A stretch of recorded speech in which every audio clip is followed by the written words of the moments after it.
आज का टॉपिक है ईमेल इंपोर्ट एप्लीकेशन बनाना। अब ये टॉपिक पहले हम समझते हैं कि ईमेल इंपोर्ट एप्लीकेशन क्या है एग्जैक्टली। तो सपोज इमेजिन करिए आपके पास कुछ ईमेल्स आईडी हैं जो 500 हजारों हो सकते हैं जितने भी। अब वो ईमेल आईडी आपने कहीं से लाए हैं, कलेक्शन किए हैं। अब आपको ये सब ईमेल आईडी को अपने डेटाबेस टेबल में इंपोर्ट करना है, इंसर्ट करना है, ताकि उसको आप ओकेजनली कोई ईमेल आप भेज पाए मार्केटिंग के लिए, कोई भी पर्पस के लिए। तो यही काफी सारे आपके पास ईमेल आईडी होंगे जो नोटपैड फाइल में, उसको हमें टेबल में इंसर्ट करवाने के लिए जो एप्लीकेशन बनाएंगे वही हमारा ईमेल इंपोर्ट एप्लीकेशन। पर्पस इसका इन फ्यूचर न्यूज़लेटर सेंड करना होगा जो नेक्स्ट क्लास में हम बनाएंगे। अभी फिलहाल उसको इंपोर्ट करने के लिए हम बनाते हैं। तो पहले तो हमें टेबल चाहिए, क्योंकि वो सब इंसर्ट कहाँ होंगे, एक टेबल होना चाहिए। तो न्यूज़लेटर नाम से एक टेबल हम डिसाइड कर रहे हैं जिसमें दो फील्ड, NID जो उसका प्राइमरी आईडी हो गया और ईमेल।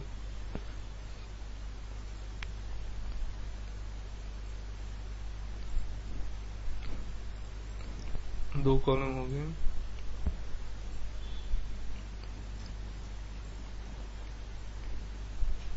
NID ईमेल, ईमेल को बाहर किया 255,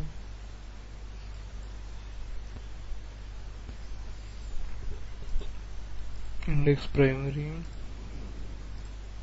AI चेक,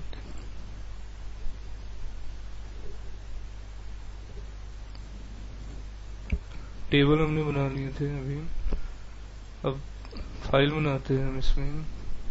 मेनू में हमने एडमिन पैनल में दिया हुआ था यहाँ पे newsletter import email import dot PHP। Admin panel में जाकर किसी भी कैटेगरी एड या कलर एड से फाइल कॉपी कर लेते हैं और फाइल का नाम हो गया email import dot PHP। Form पहले ठीक करते हैं। यहाँ हम लिखते हैं अपलोड CSV फाइल। अब CSV का मतलब कॉमा सेपरेटेड वैल्यू है, क्योंकि नोटपैड में जो भी आप डेटा डालेंगे, ईमेल आईडी डालेंगे, उसमें एक रूल तो होना चाहिए। तो वो रूल हम कह रहे हैं कि कॉमा से सेपरेट होना चाहिए। इनपुट टाइप टेक्स्ट हो गया, नेम डेटा रखते हैं फिलहाल। और क्योंकि हमें इसको अपलोडिंग करना है तो फॉर्म में एक enctype multipart form data होता है। जब भी हम फॉर्म से अपलोडिंग करवाते हैं तो ये मेंशन किया जाता है। ये सबको डिलीट कर देते हैं।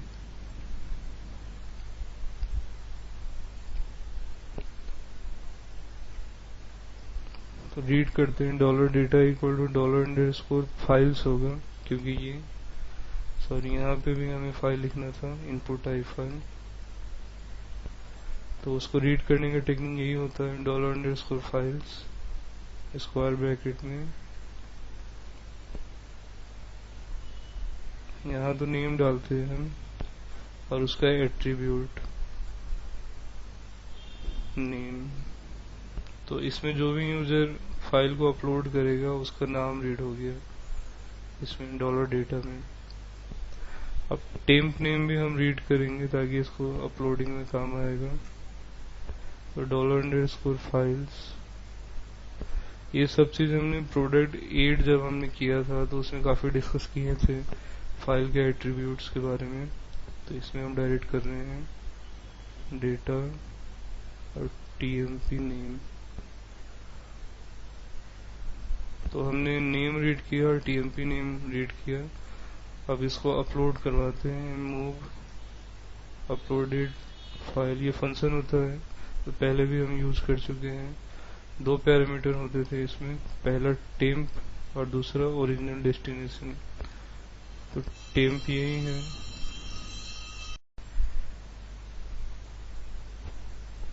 और डायरेक्ट डॉलर डेटा अगर डालेंगे तो ये अपलोड हो जाएगा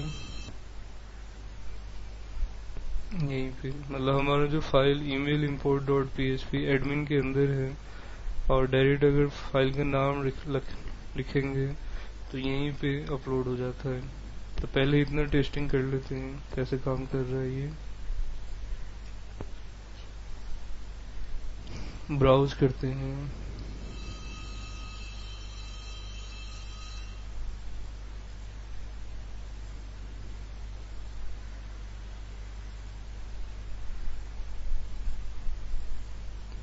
यहाँ पे मैंने कुछ सिंपल ईमेल्स रखे थे नोटपैड फाइल में, इसको ब्राउज किया मैंने, सबमिट। यहाँ पे अपलोड हो रहा है, ठीक है। इतना टेस्टिंग हो गया है।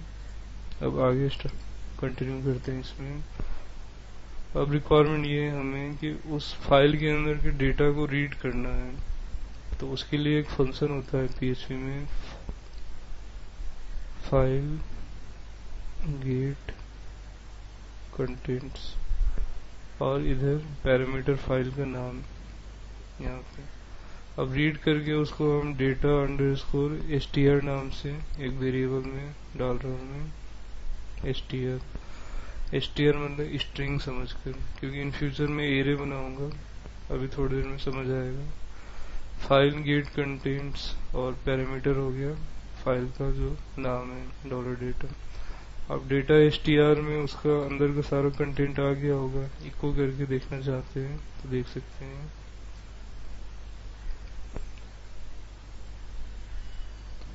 और यहाँ पे फिर से अगर फाइल को ब्राउज करूंगा मैं, सबमिट दबाने के बाद यहीं पे आ गया उसका अंदर का फाइल का मैटर्स, क्योंकि फाइल गेट कंटेंट ने उसको रीड कर लिया मैटर को।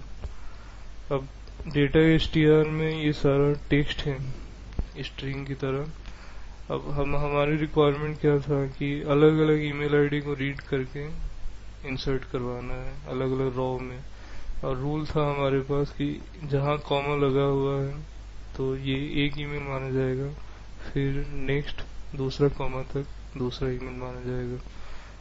तो इस पर्पस के लिए एक फंक्शन है PHP में जिसका नाम है एक्सप्लोड। एक्सप्लोड वैसे क्या करता है कि जो स्ट्रिंग आप देंगे सेकेंड पैरामीटर में और पहला पैरामीटर में सेपरेटर का रूल यहाँ लिख देते हैं हम कि पहला पैरामीटर है सेपरेटर और दूसरा पैरामीटर है स्ट्रिंग। तो इस स्ट्रिंग में जहाँ जहाँ कॉमा मिलेगा उसको ट्रिम करके एरे में डाल देगा, वैल्यू बनाकर अलग अलग। तो एरे का नाम भी आप डिसाइड कर सकते हैं यहाँ पे, जैसे $data ARR नाम दे दिया फॉर एरे।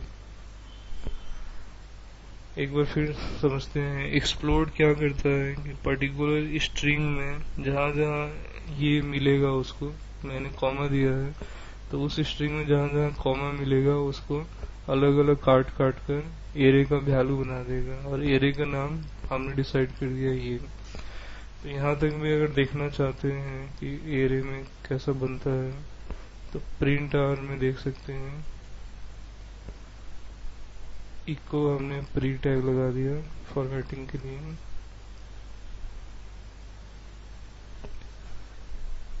अब फिर से इसमें रिलोड कर देता हूँ डायरेक्ट। यहाँ पे सेमीकोलन मिस था तो नजर आ रहा है कि एरे बन चुका है और पहला वैल्यू में पहला ईमेल है, फिर नेक्स्ट वैल्यू में ये है। वो स्पेसिंग की वजह से नीचे ऊपर गिरता है, वो कोई इशू नहीं है। अलग अलग वैल्यू इंसर्ट हुए हैं अलग अलग ईमेल। अब इसको कमेंट कर देते हैं। अब फाइनली हमारे पास जितने ईमेल्स है वो एरे में है। अब उसको एक्सेस करके हमें डेटाबेस में इंसर्ट करना है। तो एरे को एक्सेस करने के लिए फॉर ईच लूप होता है जो काफी बार हम यूज कर चुके हैं। For each $array as $value. अब यहीं पे डायरेक्ट इंसर्ट का क्वेरी होगा।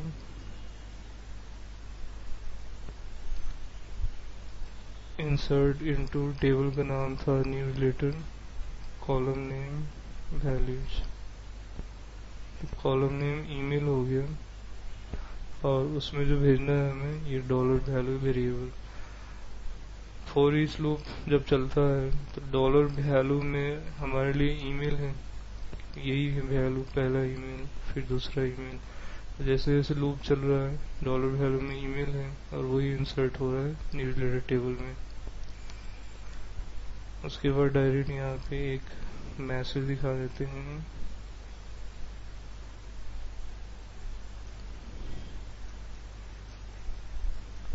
Successfully imported.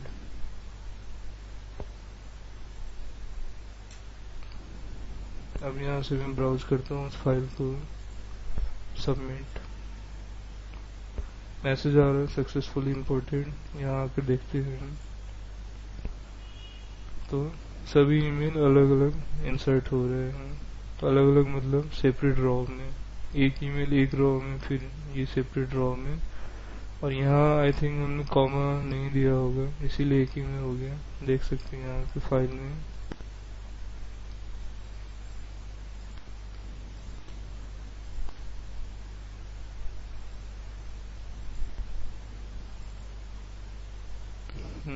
यहाँ कॉमा नहीं था इसलिए ऐसा हुआ, तो यहाँ मैं कॉमा कर देता हूँ। फिर से इसको टेस्ट कर सकते हैं, जो एंट्री हुआ था उसको डिलीट कर दिया हमने। रिफ्रेश, फिर से फाइल को ब्राउज करते हैं, सबमिट।